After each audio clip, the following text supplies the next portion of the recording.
செல்லமே, என் மனதிற்குள் ஏதோ ஒரு பயம் இருக்கிறது. ஆனால் அந்த பயம் என்னவென்றுதான் புரியவில்லை. ஒருவேளை என் வாழ்க்கையே எனக்கு பயமாக இருக்கிறதா? ஆனால் உங்கள் படத்தை பார்க்கும் பொழுது என் மனதிற்குள் ஏதோ ஒரு நம்பிக்கை வருகிறது சாயி. என் மனதில் இருக்கும் பயத்தை அடியோடு விளக்குங்கள். என்னால் ஒவ்வொரு நிமிடமும் நிம்மதி இல்லாமல் தான் வாழ்ந்து கொண்டிருக்கிறேன். என்னுடைய அந்த பயத்தை போக்குங்கள். நான் நிம்மதியாக வாழ வேண்டும் என்று ஆசைப்படுகிறேன் என்று என்னிடம் நீ கேட்கிறாய். உன்னுடைய ஆசை நிச்சயமாக நடக்கும். உன்னுடைய நிம்மதியான வாழ்க்கை உனக்கு நிச்சயம் கிடைக்கும். நான் எப்பொழுதும் என் குழந்தைகளை நிம்மதியாக வாழ வைக்க வேண்டும் என்றுதான் ஆசைப்படுகிறேன்.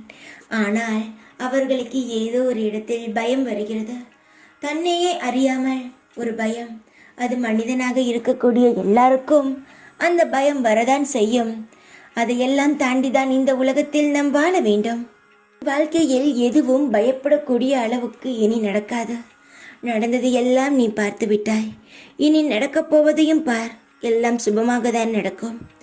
உனக்கு ஒரு விஷயம், ஒரு செயல் நடக்க வேண்டும் என்று ஆசைப்படுகிறாய். பொறுத்திரு, எல்லாம் நல்லதாக நடக்கும்.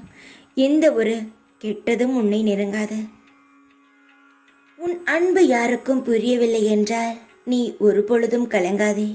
உன்னை பற்றி எனக்கு தெரியும், நன்றாக தெரியும். ஆனால் கவலைப்படுவதை தான் என்னால் பார்க்க முடியவில்லை. அதனால் எதையும் பற்றி கவலைப்படாதே. தைரியமாக இரு. உன் அப்பா நான் இருக்கிறேன் உனக்காக. ஓம் சாய்ராம்.